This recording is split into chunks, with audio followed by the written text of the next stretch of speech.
Hello, welcome back to ಜೀವಶಾಸ್ತ್ರ ಅಭ್ಯಾಸ. ನಾನು ನಿಮ್ಮ ಎಜುಕೇಟರ್ ನಿರಂಜನ್ ಹೆಗಡೆ. ಸೊ ಇವತ್ತಿನ ಈ ಒಂದು ಪರ್ಟಿಕ್ಯುಲರ್ ವಿಡಿಯೋದಲ್ಲಿ ನಾವು ಮೊನ್ನೆಯ ಒಂದು ಕ್ಲಾಸಿನ ಕಂಟಿನ್ಯೂಷನ್ನ ಮಾಡ್ತೇವೆ. So I just open the board. So that is ನಿನ್ನೆಯ ಒಂದು ಪರ್ಟಿಕ್ಯುಲರ್ ಭಾಗವನ್ನು ನಾವು ಕಂಟಿನ್ಯೂ ಮಾಡ್ತೇವೆ. That is going to be today we are going to discuss about the pistil megasporangium and embryo sac ಬಗ್ಗೆ ಇವತ್ತು ಡಿಸ್ಕಸ್ ಮಾಡ್ತಾ ಇದ್ದೇವೆ. So I hopefully my voice is also very clear and my PPT is also clearly visible, I think. So I hope so.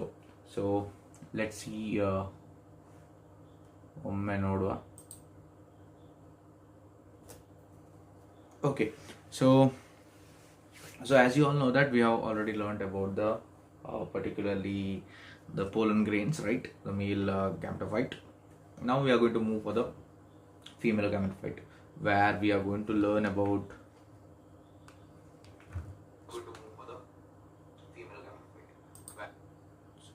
okay, my voice is also audible.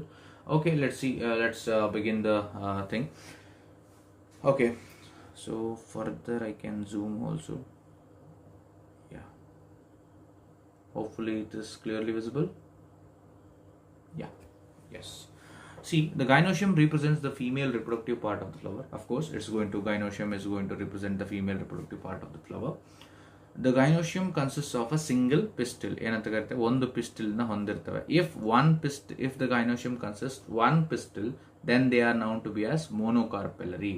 What they are called as monocarpillary. So if they are more than one, they are known to be as multicarpillary. If they are more than one, which are the pistil, if the pistils are more than one, they are said to be as multicarpillary. Specifically, bicarpillary, tricarpillary, tetracarpillary, pentacarpillary, as like this it goes on. So as the number of pistil increases, the name or the significant name also changes one by one. Now, so moving on to the next one. So when there are more than one pistils may be fused together. If the pistils are fused, they are said to be as syncarpous. What are that? They are said to be syncarpous. Or if they are free, they are said to be apocarpous. So if a particular pistil is going to be fused, so you can see over here, one second. Okay, no, I'll show you later words. Okay, so first just hear the particular remember the names what we are learning. So if the pistils are fused, they are said to be syncarpous. If they are going to be free, they are said to be apocarpous. So we are going to see in the future in the next slide we are going to see in the figure. Now there are three parts basically are there. What are those? So one is style, stigma, the upper stigma, then the style, then the ovary. The stigma serves, what is the function of stigma? It is landing particular platform. Then ovary is going to be the main it is going to be basal part which is bulged, and they are going to be that is ovary. So inside the ovary there is locules are there, and the placenta is also located. So just we will look into that. So we will move to the next slide and we will learn. Yeah, so over here you can see the diagram. So very specifically you can see the diagram over here. See, this is the part of the pistil, the stigma, the uppermost stigma, then the style, a long slender tube, then the ovary. Okay, this is a free apocarpous type of pistil, or that this particular ovary is going to be attached. This ovary is attached to a particular structure known as thalamus. We can see over here. So this is a thalamus. So on the thalamus, the particular structure known to be as the ovary is attached, and the ovary continues to be the particular style, and style give rise to different acts as what? A stigma acts as the particularly this stigma acts as the platform for what? So the platform specifically the pollen grains. Okay, now so you can see the fused particular if the carpels are fused, they are called as syncarpous, right? This is how it almost looks like. Okay, so that is what the syncarpus is whenever they are fused. Okay, so you can see that if there are more than one carpels are there. Okay, there's a more than one carpels, they are called as multicarpillary. You can see the carpels present. So these all are carpels, whatever you're looking. So these on a one particular ಥಲಾಮಸ್ಗಳ ಮೇಲೆ. So if they are ಏನಾಗಿರ್ಬೋದು ಒಂದಕ್ಕಿಂತ ಹೆಚ್ಚು ಕಾರ್ಪಲ್ಸ್ಗಳನ್ನು ನಾವು attach ಮಾಡಿದರೆ ಅದಕ್ಕೆ ಏನಂತ ಕರಿತೇವೆ, attach ಆಗಿದ್ರೆ ಅದಕ್ಕೆ ಮಲ್ಟಿ ಕಾರ್ಪೆಲರಿ ಓವರಿ ಅಂತ ನಾವು ಕರಿತೇವೆ. ನೆಕ್ಸ್ಟ್ ಬರುವಂಥದ್ದು, ಸೊ ಓವರಿಯ ಒಳಗಡೆಗೆ ಏನಿದೆ ಅಂತ ಹೇಳ್ಬಿಟ್ಟು ನಾನು ಇದನ್ನು ರಬ್ ಮಾಡ್ತೇನೆ. ಓವರಿಯ ಒಳಗಡೆಗೆ ಬರುವಂಥದ್ದು ಓವ್ಯೂಲ್ಸ್ಗಳು. ಈ ಓವ್ಯೂಲ್ಸ್ಗಳು they are directly attach to the ovary through a particular there is a membrane called as placenta, so which is going to connect between an ovule and an ovary. Okay, so now let's specifically discuss about the megasporangia. So see, arising from the placenta are megasporangia, okay, commonly called as ovules. So ovules are also known to be as megasporangia. It's also known to be as what? Megasporangia. I'll put up a zoom more. I'll zoom in. Okay, so nodri, commonly ಆಗಿ ಏನು ಹೇಳ್ತೇವೆ, ovules ಅಂತ ಹೇಳ್ತೇವೆ. Number of ovules in ovary may be 1. So ಒಂದಿರ್ಬೋದು. So ಅದಕ್ಕೆ example, specifically ಈ ಎಕ್ಸಾಂಪಲ್ನ ನೀಟಿಗೆ ಫೋಕಸ್ ಮಾಡುವಂಥದ್ದು. ಸೊ ದ್ಯಾಟ್ ಇಸ್ ಒಂದು ಪರ್ಟಿಕ್ಯುಲರ್ ಆದಂತಹ ಓವ್ಯೂಲ್ ಇರುವಂಥ ಪ್ಲಾಂಟ್ಗಳನ್ನು ಸೊ ಚೂಸ್ ಮಾಡಿ ಅಂತ ಕೇಳಿರ್ತಾರೆ. ಸೊ 3 ಕಾಂಬಿನೇಷನಲ್ಲಿ ಕೇಳ್ತಾರೆ, ವೀಟ್, ಪ್ಯಾಡಿ, ಮ್ಯಾಂಗೋ ಅಂತ ಹೇಳಿ. ಸೊ ಟು ಮೆನಿ, ಸೊ ಜಾಸ್ತಿ ಇರುವಂಥದ್ದು ಯಾವುದು ಅಂತ ಕೂಡ ಕೇಳ್ಬೋದು. So that is papaya, watermelon. ಈ 3 ಎಕ್ಸಾಂಪಲ್ಗಳಲ್ಲಿ ಒಂದನ್ನು ಕೇಳೋವಂಥ, ಈ 3 ಕಾಂಬಿನೇಷನ್ಗಳನ್ನು ಕೇಳುವಂಥ ಎಲ್ಲ ಚಾನ್ಸಸ್ಗಳನ್ನು ಅವುಗಳು ಹೊಂದಿರ್ತವೆ. ಸೊ ಹಾಗಾಗಿ ನಾವು ಇದನ್ನು ಫೋಕಸ್ ಮಾಡೋದು ತುಂಬ ಇಂಪಾರ್ಟೆಂಟ್ ಆಗ್ತದೆ. So I hope you understood this particular thing. So let's move on. One second, I'll just make some setting over here. Okay, so yeah, so let's see the structure of megasporangium. Okay, so I'll just shrink this down and we will look into the structure itself. Okay, so ನೀವು ಇಲ್ಲಿ ಕಾಣಿಸ್ತಾ ಇರ್ಬೋದು, ನಿಮಗೆ ಇದ್ರದ್ದು ಅವಶ್ಯಕತೆ ನಿಮಗೆ ಈಗ ಬೇಡ, ನಾನು ಎಕ್ಸ್ಪ್ಲೇನ್ ಮಾಡ್ತೇನೆ. ಸೊ ಎಕ್ಸ್ಪ್ಲೇನ್ ಮಾಡಿದಾಗ ನೀವೇನು ಪರ್ಟಿಕ್ಯುಲರ್ಲಿ ದಿಸ್ ಪರ್ಟಿಕ್ಯುಲರ್ ಏನು ಇಲ್ಲಿ ಕಾಣಿಸ್ತಾ ಇರುವಂತಹ ಒಂದು ಸ್ಟ್ರಕ್ಚರ್ನ ನೋಡಿಬಿಡ್ರಿ. Okay, so you can see over here. Okay, so that is particularly the stalk of the ovule is known to be as funicle. ನಾವು ಸ್ಟಾಕ್ ಅಂತ ಕರಿತೇವೆ. ಈ ಫ್ಯೂನಿಕಲ್ಗೆ ಏನಂತ ಕರಿತೇವೆ, ಸ್ಟಾಕ್ ಅಂತ ಕರಿತೇವೆ. ಇಲ್ಲಿ ಕಾಣಿಸ್ತಾ ಇರ್ಬೋದು ನಿಮಗೆ ಫ್ಯೂನಿಕಲ್ ಅಂತ ಹೇಳಿ. This is the region, okay, that is called as stalk, okay, or the funicle, which is the stalk of the ovule, which connects the ovule to that of the placenta. Okay, then comes the second structure is going to be a hilum. So this is the junction point between the funicle and that of the particular integuments ಗಳು ಮತ್ತು ಏನು ಇಲ್ಲಿ funicle ಇದೆ ಅದು ಕೂಡುವಂತ ಜಾಗಗಳಿಗೆ ನಾವು hilum ಅಂತ ಕರೀತೇವೆ.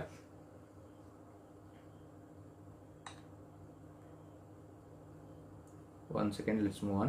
Okay, next ಬರುವಂಥದ್ದು ಯಾವುದು ಅಂತ ಕೇಳಿದ್ರೆ, so that is going to be a particular ಈ ಇಂಟೆಗ್ಯುಮೆಂಟ್. ಸೊ 2 ಇಂಟೆಗ್ಯುಮೆಂಟ್ಗಳನ್ನು ಹೊಂದಿರ್ತವೆ. ಒಂದು ಓವ್ಯೂಲ್ನಲ್ಲಿ ಎಷ್ಟು ಇಂಟೆಗ್ಯುಮೆಂಟ್ಗಳಿದಾವೆ ಅಂತ ಅಂದರೆ 2 ಇಂಟೆಗ್ಯುಮೆಂಟ್ಗಳನ್ನು ಹೊಂದಿರ್ತವೆ. ಒಂದು ಔಟರ್ ಇಂಟೆಗ್ಯುಮೆಂಟ್, ಇನ್ನೊಂದು ಇನ್ನರ್ ಇಂಟೆಗ್ಯುಮೆಂಟ್. ಫ್ಯೂಚರ್ನಲ್ಲಿ ಇವುಗಳೇ ಸೀಡ್ ಕೋಟ್ ಆಗಿ ಡೆವಲಪ್ ಆಗುವಂಥದ್ದು.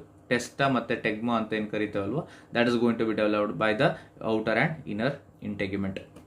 ಈ ಔಟರ್ ಮತ್ತು ಇಂಟೆಗ್ಯುಮೆಂಟ್ಗಳ ಒಳಗಡೆಗೆ ಈ before that let's moving on before that. So ಅದಕ್ಕಿಂತ ಮೊದಲು ನಾವು ಇನ್ನರ್ ಇಂಟೆಗ್ಯುಮೆಂಟ್ಗಳು ಮತ್ತು ಔಟರ್ ಇಂಟೆಗ್ಯುಮೆಂಟ್ ಏನು ಇರ್ತಾವಲ್ವ, ಇವುಗಳು ಯಾವ ಜಾಗದಲ್ಲಿ ಆಬ್ಸೆಂಟ್ ಇರ್ತಾವೋ ಅಲ್ಲಿ ಏನಾಗುತ್ತೆ, ಮೈಕ್ರೋಪೈಲ್ಗಳು ಹುಟ್ಕೊಳ್ತವೆ.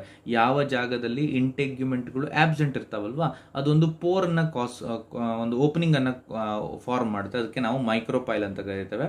ಈ ಎಂಡ್ನ ನಾವು ಮೈಕ್ರೋಪೈಲರ್ ಪೋಲ್ ಅಥವಾ ಮೈಕ್ರೋಪೈಲರ್ ಎಂಡ್ ಅಂತ ಕರಿತೇವೆ. ಯಾವ ಕಡೆಗೆ ಮೈಕ್ರೋಪೈಲ್ ಇದೆ ಅಲ್ವಾ ಅದನ್ನ ಮೈಕ್ರೋಪೈಲರ್ ಎಂಡ್ ಅಥವಾ ಮೈಕ್ರೋಪೈಲರ್ ಪೋಲ್ ಅಂತ ನಾವು ಕರಿತೇವೆ. ನೆಕ್ಸ್ಟ್ ಬಂದು the next thing is going to be one second.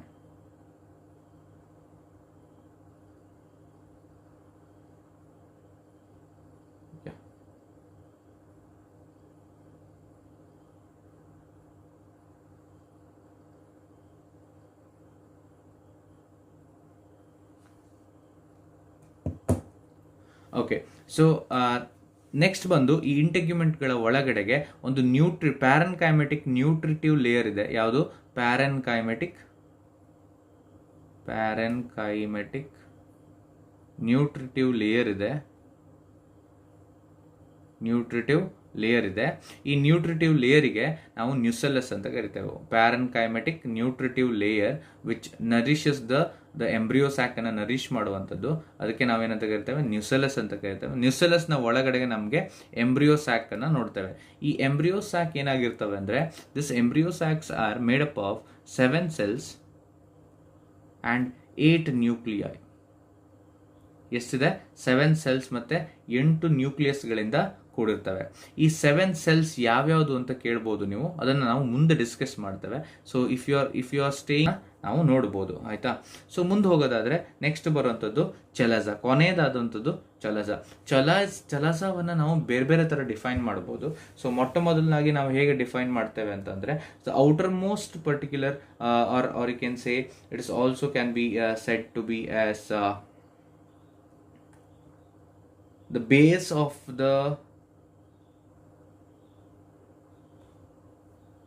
ನಾವು ಇದನ್ನ ಬೇಸ್ ಆಫ್ ದ ಓವ್ಯೂಲ್ ಅಂತ ಕೂಡ ಕರಿತೇವೆ. Or it is also set to be from where the integument starts ಅಂತ ಕೂಡ ಕರಿತೇವೆ.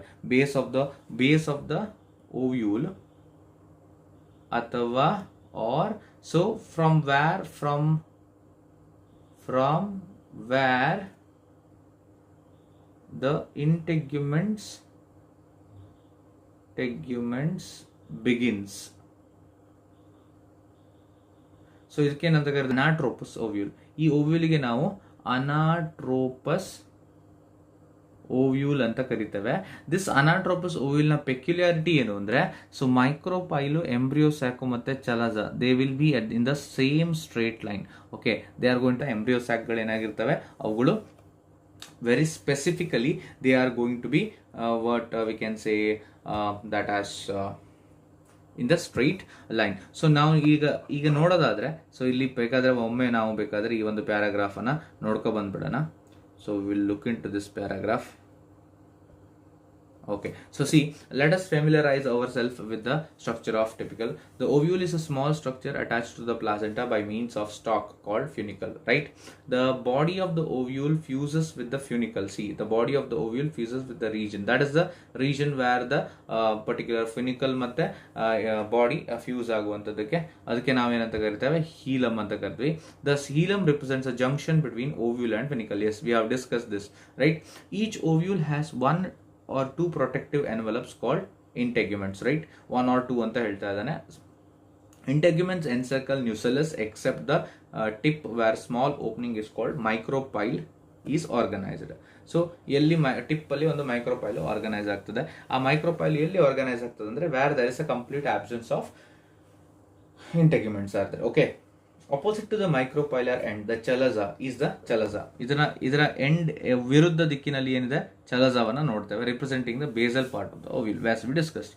Enclosed within the integuments, there is a mass of cells called nucellus, right? Cells of the nucellus have abundant reserve food materials, right? Located in the nucellus is the embryosac, female gametophyte. ಈ ಎಂಬ್ರಿಯೋಸ್ಯಾಕ್ ಅಂತ ಏನು ನಾವು ತಗೊಂಡಿದ್ದೇವೆ, ತೋರಿಸಿದ್ದೇವಲ್ವ, like this. So ಇದಕ್ಕೆ ನಾವೇನಂತ ಕರಿತೇವೆ? ಎಂಬ್ರಿಯೋಸ್ಯಾಕ್ ಅಥವಾ female gametophyte ಅಂತ ಕೂಡ ನಾವು ಇದನ್ನ ಮೆನ್ಷನ್ ಮಾಡೋದು ಇದೆ.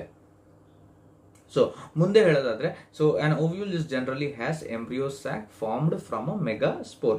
ಎಲ್ಲಿಂದ ಫಾರ್ಮ್ ಆಯಿತು ಪರ್ಟಿಕ್ಯುಲರ್ಲಿ ಅಂತ ಕ್ವಶನ್ ಅನ್ನ ಕೇಳಿದಾನೆ ಈಗಾಗಲೇ ನೀಟಲ್ಲಿ. So from where the ovule has generated ಅಂತ ಕೇಳ್ತಾನೆ, or from where the embryo sac is generated ಅಂತ ಕೇಳ್ತಾನೆ. ದಟ್ ಇಸ್ ಮೆಗಾಸ್ಪೋರ್ ಅಂತ ನೀವು ಆನ್ಸರ್ನ ಮಾಡಬೇಕಾಗ್ತದೆ. ನಾವು ನೆಕ್ಸ್ಟ್ ಒಂದು ಪರ್ಟಿಕ್ಯುಲರ್ ಪ್ರೊಸೆಸ್ ಅನ್ನು ನೋಡಿದ್ರೆ, ಇದರಲ್ಲಿ ಇರುವಂತಹ ಒಂದು ಎಂಬ್ರಿಯೋಸ್ಯಾಕ್ ಅಂತ ಏನು ಓದ್ತೇವಲ್ವ, ಈ ಎಂಬ್ರಿಯೋಸ್ಯಾಕ್ ಫಾರ್ಮೇಷನ್ ಹೇಗೆ ಆಗುತ್ತೆ ಅನ್ನೋದೇ ಇಂಪಾರ್ಟೆಂಟ್ ಆದಂತ ಒಂದು step. That is the process of ಅದಕ್ಕೆ ನಾವು ಮೆಗಾಸ್ಪೋರೋಜೆನೆಸಿಸ್ ಅಂತ ಕರಿತೇವೆ. The formation of embryo sac is said to be as megasporogenesis ಅಂತ ಕರಿತೇವೆ. ನೀವು ಕಾಣಿಸ್ತಾ ಇರಬಹುದು ನಿಮಗೆ. ಸೊ ಮೆಗಾಸ್ಪೋರೋಜೆನೆಸಿಸ್ ಒಂದು ಪರ್ಟಿಕ್ಯುಲರ್ ಸ್ಟೇಟ್ಮೆಂಟ್ ಇಲ್ಲಿ ಕಾಣಿಸ್ತಾ ಇರಬಹುದು. The process of formation of megaspore from the megaspore mother cell. So ಇದಕ್ಕೆ ಕಾರಣಕರ್ತರಾದಂತಹ ಮೆಗಾಸ್ಪೋರ್ ಮದರ್ ಸೆಲ್ ಏನಿರ್ತಾವೋ ಅವುಗಳಿಂದ ನಮ್ಗೆ ಏನ್ ಸಿಗ್ತವೆ? ಸೊ ಮೆಗಾಸ್ಪೋರೋಜೆನೆಸಿಸ್ ಆಗಿ ಒಂದು ಪರ್ಟಿಕ್ಯುಲರ್ಲಿ ಎಂಬ್ರಿಯೋಸ್ಯಾಕ್ಗಳು ಡೆವಲಪ್ ಆಗುವಂಥದ್ದು. ಮೆಗಾಸ್ಪೋರ್ ಹೇಗೆ ಡೆವಲಪ್ ಆಗ್ತದೆ ಕೇಳಿದ್ರೆ ನಿಮಗೆ ಒಂದು ಡೈರೆಕ್ಟ್ ಆಗಿ ಆನ್ಸರ್ನ ಹೇಳ್ಬೋದು, by the megaspore mother cell. Okay, by the megaspore mother cell ಅಂತ ನಾವು ಆನ್ಸರ್ನ ಮಾಡಬಹುದು. ನಾವು moving on to the next one. So then ovules generally differentiate a single megaspore mother cell, MMC ಅಂತ ಕರಿತೇವೆ ಆ ಮೆಗಾಸ್ಪೋರ್ ಮದರ್ ಸೆಲ್ಗೆ, in the micropylar region. So ಇಲ್ಲಿ ಅಬ್ಸರ್ವ್ ಮಾಡಬಹುದು, ಇದರಲ್ಲಿ ಕಾಣಿಸ್ತದೆ ನಿಮಗೆ. ಸೊ ಇಲ್ಲಿ ನೋಡ್ರಿ, ಮೆಗಾಸ್ಪೋರ್ ಮದರ್ ಸೆಲ್ ಇದೆ. ಸೊ ನ್ಯೂಸೆಲ್ಲಸ್ ನಲ್ಲಿ ಇರುವಂತಹ ಒಂದು ಪರ್ಟಿಕ್ಯುಲರ್ ಆದಂತಹ ಸೆಲ್ ಅನ್ನ ನಾವು ಯೂಸ್ ಮಾಡ್ಕೊಳ್ತೇವೆ. ನ್ಯೂಸೆಲ್ಲಸ್ ಅಲ್ಲಿ ಇರುವಂತಹ ಒಂದು ಪರ್ಟಿಕ್ಯುಲರ್ ಸೆಲ್, ನಾನು ಇದನ್ನ ದೊಡ್ಡ ಮಾಡ್ತೇನೆ, ಕಾಣಿಸೋದಿಲ್ಲ ಅದು ಡೆಫಿನೆಟ್ಲಿ. ನೋಡ್ರಿ, ಇದು ನ್ಯೂಸೆಲ್ಲಸ್ ಆಗಿರ್ತವೆ. ಅಬ್ಸರ್ವ್ ಮಾಡಬಹುದು ನೀವು ಇಲ್ಲಿ. ಈ ನ್ಯೂಸೆಲ್ಲಸ್ ನಲ್ಲಿ ಇರುವಂತಹ ಒಂದು ಸೆಲ್ ಅನ್ನ ನಾವು ಏನಂತ ಕನ್ಸಿಡರ್ ಆಗುತ್ತೆ? ಮೆಗಾಸ್ಪೋರ್ ಮದರ್ ಸೆಲ್ ಅಂತ ಕನ್ಸಿಡರ್ ಮಾಡ್ತೇವೆ. Where it is specifically it's going to be growing in the larger size. ನಾವು ಸ್ಪೆಸಿಫಿಕ್ ಆಗಿ ಏನಾಗುತ್ತೆ ಅಂತ ನೋಡೋಣ. ಈ ಮೆಗಾಸ್ಪೋರ್ ಮದರ್ ಸೆಲ್ಲು ಏನಾಗುತ್ತೆ? ಮಿಯೋಸಿಸ್ಗೆ ಒಳಗಾಗ್ತವೆ. ಮೆಗಾಸ್ಪೋರ್ ಮದರ್ ಸೆಲ್ಲು ಯಾವ ಒಂದು ಪ್ರೊಸೆಸ್ಗೆ ಒಳಗಾಗ್ತವೆ? ಮಿಯೋಸಿಸ್ಗೆ ಒಳಗಾಗ್ತವೆ. ಮಿಯೋಸಿಸ್ಗೆ ಒಳಗಾದಾಗ ಇವುಗಳು ಡಿವಿಷನ್ ನೋಡಬಹುದು. So this is the what it looks like. So then ಒಂದು ಕ್ವಶನ್ ಇಲ್ಲಿ ತಲೆಗೆ ಬರ್ತದೆ ನಮಗೆ ಯಾವತ್ತೂ. ಸೊ ಯಾವ ಎಂಡ್ ಅಲ್ಲಿ ಇರುವಂತಹ ಒಂದು ಪರ್ಟಿಕ್ಯುಲರ್ ನ್ಯೂಸೆಲ್ಲಸ್ ನ ಸೆಲ್ಗಳು ಏನಾಗ್ತವೆ? ಡಿವೈಡ್ ಆಗ್ಲಿಕ್ಕೆ ಸ್ಟಾರ್ಟ್ ಆಗ್ತವೆ ಅಂತ ಹೇಳಿ ನಾನು ಇಲ್ಲಿ ನಿಮ್ಗೆ ಅದಕ್ಕೆ ಎಕ್ಸ್ಪ್ಲನೇಷನ್ ಕೂಡ ಕೊಡಬಹುದು. Of the nucellus, the large cell of the containing dense cytoplasm and the prominent nucellus, the MMC undergoes meiotic division. What is the importance of MMC undergoing meiosis? Meiosis results in the production of what? Megaspore. Meiosis ಏನಕ್ಕೆ ಒಳಗಾಗ್ತವೆ? ಮೆಗಾಸ್ಪೋರಿಗೆ ಒಳಗಾಗ್ತವೆ. ಆಯ್ತಾ? ನಾವು so ಈ particular ನ್ಯೂಸೆಲ್ಲಸ್ ಯಾವ end ಕಡೆಗೆ ಇರುವಂಥದ್ದು develop ಆಗುವಂಥದ್ದು ಹೇಳೋದೆ important point ಇಲ್ಲಿ. ಸೊ ವೆರಿ ಕೇರ್ಫುಲ್ ಆಗಿ ಕೇಳ್ಕೊಳ್ರಿ. ಸೊ ಟುವರ್ಡ್ಸ್ ದ ಮೈಕ್ರೋಪೈಲರ್ ಕಡೆಗೆ ಇರುವಂತಹ ಒಂದು ಪರ್ಟಿಕ್ಯುಲರ್ ನ್ಯೂಸೆಲ್ಲಸ್ ಏನಾಗಿ ಡೆವಲಪ್ ಆಗುತ್ತೆ? ಮೆಗಾಸ್ಪೋರ್ ಮದರ್ ಸೆಲ್ ಆಗಿ ಡೆವಲಪ್ ಆಗುವಂಥದ್ದು. ಈ ಮೆಗಾಸ್ಪೋರ್ ಮದರ್ ಸೆಲ್ಗಳು ಮಿಯೋಸಿಸ್ಗೆ ಯಾವತ್ತು ಒಳಗಾಗ್ತವಲ್ವಾ, ಆಗ ಫಾರ್ಮ್ ಆಗುವಂಥದ್ದೇ ಸೊ ಒಂದು ಟೆಟ್ರಾಡ್ ಸ್ಟೇಜ್ಗೆ ಮೂವ್ ಆಗುತ್ತೆ. ಸೊ ನೋಡ್ರಿ, ಸೊ ಫಸ್ಟ್ 2 ಸೆಲ್ ಆಗಿ ಡಿವೈಡ್ ಆಗುತ್ತೆ. ಸೊ ಫಸ್ಟ್ ಮಿಯೋಸಿಸ್ 1 ಆದಾಗ ರಿಡಕ್ಷನಲ್ ಡಿವಿಷನ್ ಆಗುತ್ತೆ, number of chromosomes is going to be reduced. Then ಇದು ಮತ್ತೆ ನೆಕ್ಸ್ಟ್ ಅಲ್ಲಿ ಮೂವ್ ಆದಾಗ ಟೆಟ್ರಾಡ್ ಅನ್ನ ಫಾರ್ಮ್ ಮಾಡ್ತದೆ. ದಟ್ ಇಸ್ ಮೆಗಾಸ್ಪೋರ್ ಟೆಟ್ರಾಡ್ ಅಂತ ಏನು ಕರಿತೇವಲ್ವಾ ನಾವು. ಸೊ ಈ ಮೆಗಾಸ್ಪೋರ್ ಟೆಟ್ರಾಡ್ ಗಳು ನೋಡಬಹುದು, 1, 2, 3, 4 ಸೆಲ್ಸ್ ಗಳಿದಾವೆ. ಈ 4 ಸೆಲ್ಸ್ ಗಳಲ್ಲಿ ಒಂದು particular cell which is towards the chalazal end, ಒಂದು ಚಲಜಲ್ ಎಂಡ್ ಕಡೆಗೆ ಇರುವಂತಹ ಒಂದು ಸೆಲ್ ಸೊ ಫಂಕ್ಷನಲ್ ಮೆಗಾಸ್ಪೋರ್ ಆಗಿ ವರ್ಕ್ ಆಗುತ್ತೆ. So let's discuss that. See, in a majority of the flowering plants, one of the megaspore is functional. So only one is going to be functional. Now ಇಲ್ಲಿ ಏನು ನೋಡಿದೆವಲ್ವಾ, so what we have seen over here, that is ಒಂದು ಇದರಲ್ಲಿ 4ರಲ್ಲಿ ಒಂದು ಮಾತ್ರ functional megaspore ಆಗಿ develop ಆಗುವಂಥದ್ದು. ಯಾವುದಾದ್ರೂ ಒಂದು ಫಂಕ್ಷನಲ್ ಮೆಗಾಸ್ಪೋರ್ ಆಗಿ ಡೆವಲಪ್ ಆಗುವಂಥದ್ದು. ಇದು next let's move on. So in majority of the flowering plants, one of the megaspore is functional. Okay, one of the megaspore is functional. This is very important statement. While the other 3 degenerates, right? Okay, only the functional megaspore develops into female gametophyte. ಯಾವುದು particular ಆಗಿ female gametophyte ಆಗುತ್ತೆ ಅಂತ ಕೇಳಿದ್ರೆ so ನೀವೆಂತ ಹೇಳಬೇಕು? The functional megaspore is going to develop into megaspore ಅಂತ ಹೇಳಬೇಕು. So this method of embryo sac formation is called megaspore is term to be as monosporic development ಅಂತ ಕರೀತೇವೆ. ಈ 4 tetrad, so there is 4 tetrads are there. Okay, ಈ tetrad ಅಲ್ಲಿ ಒಂದೇ ಒಂದು functional megaspore ಆಗಿ ಆಕ್ಟ್ ಆದಾಗ ಆ ಮೆಗಾಸ್ಪೋರು ನೆಕ್ಸ್ಟ್ ಎಂಬ್ರಿಯೋಸ್ಯಾಕ್ ಆಗಿ ಡೆವಲಪ್ ಆದಾಗ ಸೊ ಈ ಹೋಲ್ ಪ್ರೊಸೆಸ್ ಆಫ್ ಡೆವಲಪ್ಗೆ ನಾವು ಮೋನೋಸ್ಪೋರಿಕ್ ಡೆವಲಪ್ಮೆಂಟ್ ಅಂತ ಕರೀತೇವೆ. ಆಯ್ತಾ? ಸೊ ಅದಕ್ಕೆ ಟೈಪ್ಗೆ ಮೋನೋಸ್ಪೋರಿಕ್ ಡೆವಲಪ್ಮೆಂಟ್ ಅಂತ ಕರೀತೇವೆ. So this the development of this particular structure into this whole monosporic ಎಂಬ್ರಿಯೋಸ್ಯಾಕಿಗೆ ನಾವು ಒನ್ ಸಿಂಗಲ್ ಎಂಬ್ರಿಯೋಸ್ಯಾಕ್ ಫಾರ್ಮೇಶನ್ಗೆ ನಾವೇನಂತ ಕರಿತೇವೆ? ಮೋನೋಸ್ಪೋರಿಕ್ ಎಂಬ್ರಿಯೋಸ್ಯಾಕ್ ಅಂತ ಕರಿತೇವೆ. Okay, so okay, let's now learn about the formation of female gametophyte. Female gametophyte, so in detail ಆಗಿ ಕಲಿಯುವ ಹೇಗೆ ಆಗ್ತದೆ ಅಂತ ಹೇಳಿ ನೋಡ್ರಿ. ಸೊ ಇಲ್ಲಿ ಒಬ್ಸರ್ವ್ ಮಾಡುವಂಥದ್ದು ಏನು ಅಂತ ಅಂದ್ರೆ, ಒಂದೇ ನಿಮಿಷ.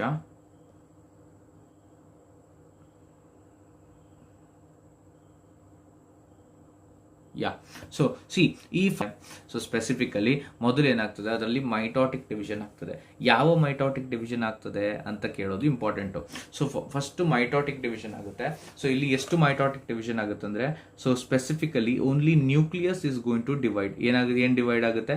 ನ್ಯೂಕ್ಲಿಯಸ್ ಮಾತ್ರ ಡಿವೈಡ್ ಆಗ್ತದೆ. ಎಷ್ಟು ನ್ಯೂಕ್ಲಿಯರ್ ಡಿವಿಷನ್ ಆಗುತ್ತೆ? 3 ನ್ಯೂಕ್ಲಿಯರ್ ಡಿವಿಷನ್ಗಳನ್ನ ಒಳಗಾಗ್ತವೆ. 3 ಮೈಟಾಟಿಕ್ ನ್ಯೂಕ್ಲಿಯರ್ ಡಿವಿಷನ್ಗಳಿಗೆ ಒಳಗಾಗ್ತವೆ. ನೀವು ಇಲ್ಲಿ ಅಬ್ಸರ್ವ್ ಮಾಡ್ತೀರಾ. ಸೊ ಮೊದಲದಾಗಿ ಇದು ಏನಾಯ್ತು, 2 ಸೆಲ್ಗಳಾಗಿ ಡಿವೈಡ್ ಆಗಿದೆ, ರೈಟ್. ನೆಕ್ಸ್ಟ್ 4 ಸೆಲ್ಗಳಾಗಿ ಡಿವೈಡ್ ಆಯಿತು 2ನೇ ಮೈಟಾಟಿಕ್ ಡಿವಿಷನ್ ಅಲ್ಲಿ. 3ನೇ ಡಿವಿಷನ್ ಅಲ್ಲಿ 8 ಸೆಲ್ಗಳಾಗಿ ಡಿವೈಡ್ ಆಗ್ತವೆ. ಸೊ ಇಲ್ಲಿ ಕಾಣಿಸ್ತಾ ಇರಬಹುದು. ಈಗ ಈ 8 ಸೆಲ್ ಅದು ಎಷ್ಟು ಸೈಟೋಪ್ಲಾಸಮ್ ನ ಗ್ರಾಬ್ ಮಾಡ್ಕೊಳ್ತಾವಲ್ವಾ, ಅದರ ಬೇಸಿಸ್ ಮೇಲೆ ಏನಾಗ್ತವೆ, ಇವುಗಳು ಪರ್ಟಿಕ್ಯುಲರ್ಲಿ ಆಡ್ ಆಗ್ತಾ ಸೊ ಅದರ ಒಂದು ಪೊಸಿಷನ್ ತಗೊಳ್ತಾ ಹೋಗ್ತದೆ. 3 ಪರ್ಟಿಕ್ಯುಲರ್ ಸೆಲ್ಸ್ಗಳು, 3 ನ್ಯೂಕ್ಲಿಯೈಗಳು ಸ್ವಲ್ಪ ಸೈಟೋಪ್ಲಾಸಮ್ ನ ಕ್ಯಾರಿ ಮಾಡಿಬಿಟ್ಟು ಸೊ ಚಲಜಲ್ ಎಂಡ್ ಕಡೆಗೆ ಮೂವ್ ಆಗುವಂಥದ್ದು. ಅದಕ್ಕೆ ಆಂಟಿಪೋಡಲ್ಸ್ ಅಂತ ಹೆಸರಿಟ್ಟಿದ್ದೇವೆ. ಇಲ್ಲಿ ತನಕ ನಮಗೆ ಯಾವುದೇ ತರದ ಒಂದು ಪರ್ಟಿಕ್ಯುಲರ್ ಆಂಟಿಪೋಡಲ್ಸ್ಗಳ ಬಗ್ಗೆ ಮಾಹಿತಿ ನಮಗೆ ದೊರಕಿಲ್ಲ. ಸೊ ಅನ್ನೋದು very important phenomena. That is ಆಂಟಿಪೋಡಲ್ಸ್ಗಳಿಗೆ ನಮಗೆ ಯಾವುದೇ ತರದ ಅದರ ಕೆಲಸ ಏನು ಅಂತ ಗೊತ್ತಾಗಿಲ್ಲ. ಮತ್ತೆ 3 ಸೆಲ್ಗಳು ಎಲ್ಲಿ ಬರ್ತವೆ? ಟುವರ್ಡ್ಸ್ ದ ಮೈಕ್ರೋಪೈಲರ್ ಎಂಡ್ ಬರುತ್ತೆ. ಸೊ ಅದರಲ್ಲಿ 2 ಸೈನರ್ಜಿಡ್ಸ್ಗಳು,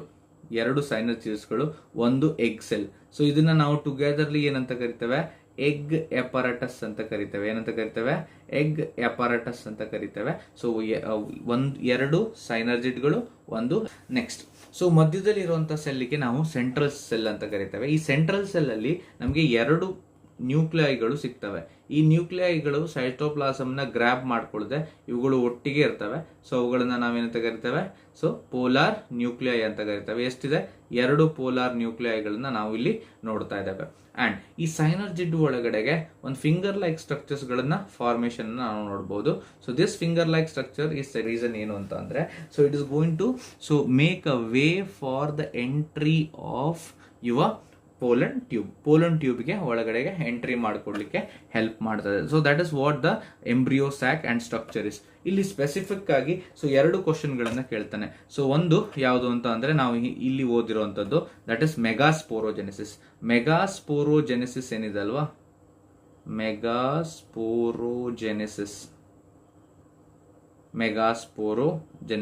This is going to be asked for a 5 marks question. So ಆಗ ಆ ಮೆಗಾಸ್ಪೋರೋಜೆನೆಸಿಸ್ಗೆ ನಾವು ಇಲ್ಲಿಂದ ಇಲ್ಲಿ ತನಕ ಬರಿಬೇಕು. Till from the particular megaspore mother cell ಇಂದ ಅದು ಮಿಯಾಟಿಕಲಿ ಡಿವೈಡ್ ಆಗಿ 4 ಮೆಗಾಸ್ಪೋರ್ ಟೆಟ್ರಾಡ್ ಗಳನ್ನ ಫಾರ್ಮ್ ಮಾಡೋ ತನಕ ಡೆವಲಪ್ಮೆಂಟ್ ನ ಇನಿಷಿಯಲ್ ಸ್ಟೇಜಸ್ ಗಳನ್ನ ನಾವು ತೋರಿಸಲೇಬೇಕಾಗ್ತದೆ. ಯಾವುದೇ ಕಾರಣಕ್ಕೂ ತೋರಿಸದಿದ್ರೆ ಸರಿಯಾಗಿ ಅರ್ಥ ಆಗೋದಿಲ್ಲ. ಆಯ್ತಾ? ನೆಕ್ಸ್ಟ್ ಬರುವಂತದ್ದು 5 marks question, that is female gametophyte. Development of female gametophyte. Female gametophyte ಗಳ ಡೆವಲಪ್ಮೆಂಟ್ ಬರ್ತದೆ. ಈ female gametophyte development, so it is also asked for 5 marks question. It is going to be one of the important 5 marks question. ಅದಕ್ಕೆ ನಾವು ಎಲ್ಲಿಂದ ತಗೊಳ್ತೇವೆ? So we have to take from over here. So the megaspore tetrad ಇಂದ ತಗೊಂಡು we have to finish till ಈ ಒಂದು process ನಾನು ಈಗ ಏನು ಎಕ್ಸ್ಪ್ಲೇನ್ ಮಾಡಿದೆ ಅಲ್ವಾ, ಸೊ ಇವನ್ನ ಸ್ಪೆಸಿಫಿಕ್ ಆಗಿ ನಾವು ಎಕ್ಸ್ಪ್ಲೇನ್ ಮಾಡ್ತಾ ಹೋದಲ್ಲಿ ನಮಗೆ ಫುಲ್ ಮಾರ್ಕ್ಸ್ಗಳು ಸಿಗ್ತಾ ಹೋಗ್ತವೆ. ಓಕೆ, ನೀವು ಇಲ್ಲಿ ಅಬ್ಸರ್ವ್ ಮಾಡ್ಬೋದು. ಸೊ ನಾವು ನೋಡ್ರಿ, the nucleus functional megaspore divides mitotically to form 2 nuclei and which move to the opposite poles, forming the 2 nucleate embryosac. 2 more sequential mitotic division results in the formation of 4 nucleate and later 8 nucleate. So that means how many mitotic division took place?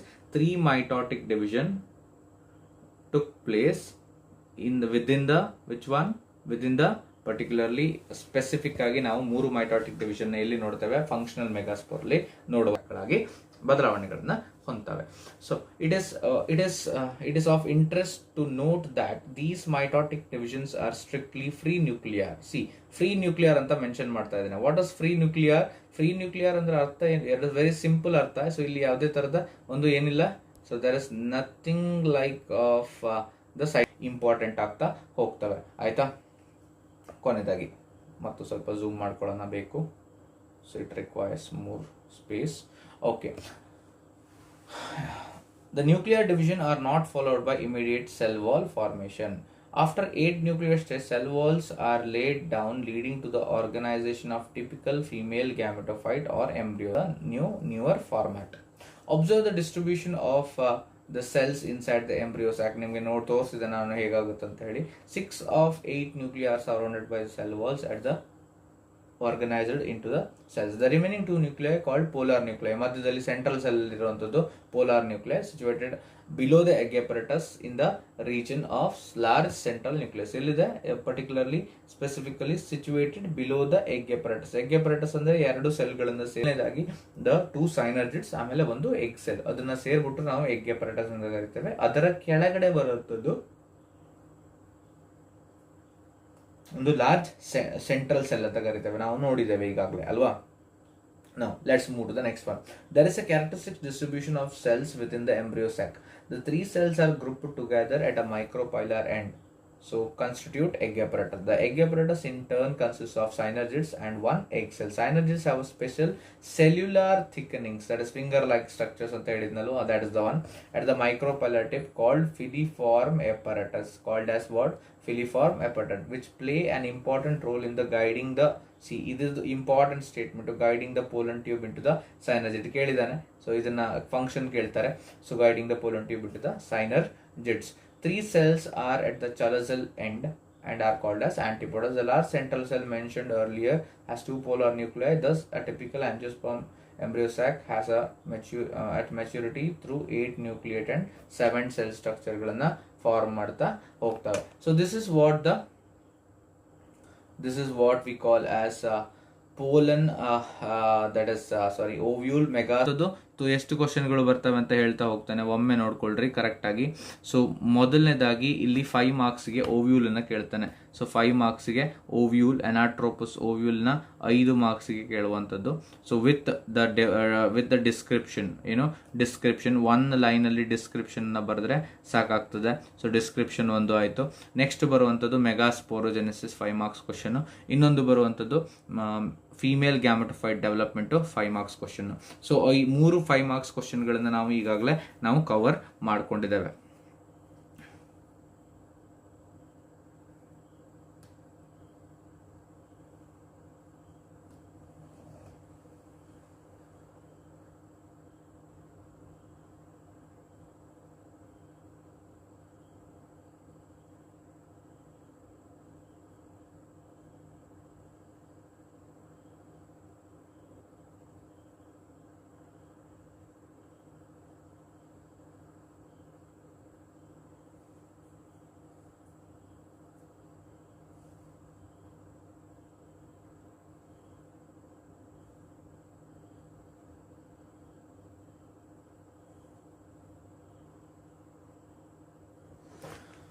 Okay, so ಇವತ್ತಿನ ಈ ಒಂದು ಚಾಪ್ಟರ್ಲಿ ನಾವು ಕಲ್ತಿರುವಂಥದ್ದು ಯಾವ್ಯಾವುದು ಅಂತಂದರೆ 3 5 ಮಾರ್ಕ್ಸ್ನ ಕ್ವಶನ್ಗಳನ್ನು ಕಲ್ತಿದ್ದೇವೆ, 3 5 marks ಕ್ವಶನ್ಗಳನ್ನು ಕಲ್ತಿದ್ದೇವೆ. ಹಾಗೆ ಕೆಲವೊಂದು ಇಂಪಾರ್ಟೆಂಟ್ ನೀಟ್ ಪಾಯಿಂಟ್ಸ್ಗಳನ್ನು ಕೂಡ ಕವರ್ ಮಾಡಿದ್ದೇವೆ.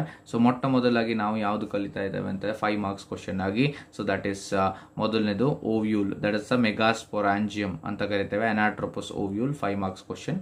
ಎರಡನೇದು ಮೆಗಾಸ್ಪೋರೋಜೆನೆಸಿಸ್,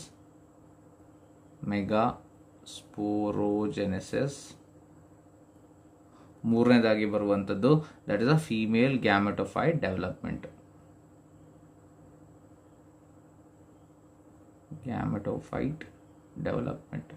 ಸೊ ದಿಸ್ 3 ಕ್ವಶನ್ಸ್, ಈ 3 ಕ್ವಶನ್ಸ್ಗಳು ತುಂಬ ಅಟ್ ದ ಬೋರ್ಡ್ ಪರ್ಸ್ಪೆಕ್ಟಿವ್ ವ್ಯೂದಲ್ಲಿ ಈ 3 ಕ್ವಶನ್ಗಳು ತುಂಬ ಇಂಪಾರ್ಟೆಂಟ್ ಆಗಿ 5 ಮಾರ್ಕ್ಸ್ಗೆ ಪದೇ ಪ್ಲಸ್ ಇಲ್ಲಿ ಕಾಣಿಸ್ತಾ ಇರ್ಬೋದು ನಿಮಗೆ ಪಾಲಿನೇಷನ್. ಸೊ ಈ ಒಂದು ಪಾರ್ಟಲ್ಲಿ ಪಾಲಿನೇಷನ್ ಅನ್ನೋ ಒಂದು ಪಾರ್ಟಲ್ಲಿ ಬರುವಂಥದ್ದು ಕೇವಲ 3 ಅಥವಾ 2 ಮಾರ್ಕ್ಸಿನ ನಾವು ಒಂದು ಪರ್ಟಿಕ್ಯುಲರ್ ಏನನ್ನು ನೋಡ್ತೇವೆ, ಕ್ವಶನ್ಸ್ಗಳನ್ನು ನೋಡ್ತಾ ಹೋಗೋಣ. ಸೊ ಫಸ್ಟ್ ಆಫ್ ಆಲ್ ನಾವು ಏನು ಕಲ್ತ್ಕೋಬೇಕು, ಪಾಲಿನೇಷನ್ ಅಂದರೆ ಏನು ಅಂತ. Pollination is a mechanism to achieve what this objective ಅಂತ ಕೊಟ್ಟಿದ್ದಾನೆ. What is this objective? That is the transfer of pollen grains to the stigma of a pistil is termed as pollination. Transfer of pollen grains that is shed from the anther to the stigma of the pistil is called as pollination. I hope you understood this one. Okay, flowering plants have evolved an amazing array of adaptations to achieve pollination.